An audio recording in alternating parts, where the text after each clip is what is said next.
While hospitals and businesses continue to make headlines amid this pandemic, many have avoided talking about what's happening within the family unit. One America's Grayce takes a look at how parents are coping with the pandemic. All of this change and disruption to schedule and routine can take a toll on your mental health. Protesters are begging to go back to work despite public health concerns, as parents remain shut in and consumed with helping their children manage life in isolation. Recent reports reveal the impact of prolonged stay-at-home orders on families with young children.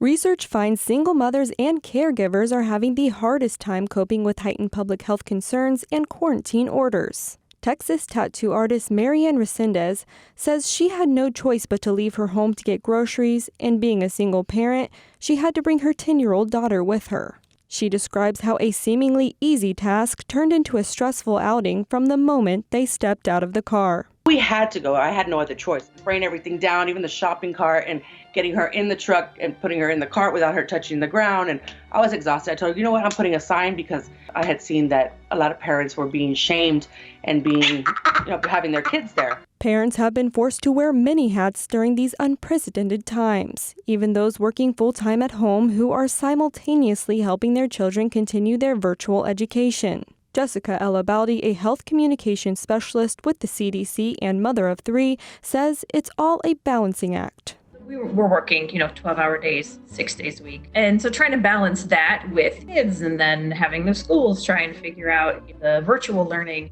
and trying to teach a 7-year-old how to Zoom.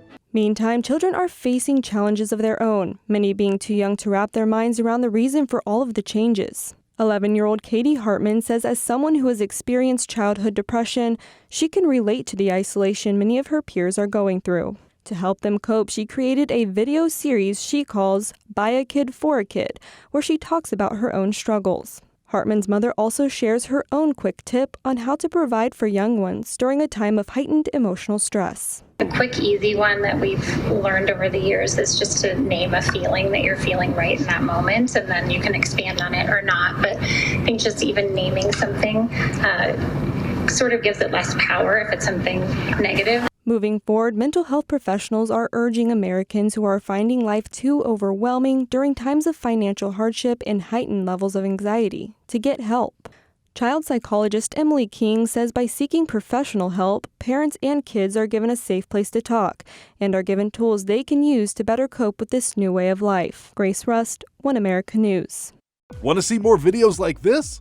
Click on the link below and subscribe to One America News on YouTube, and call your cable provider and kindly demand that One America News is added to your lineup. Call and subscribe today.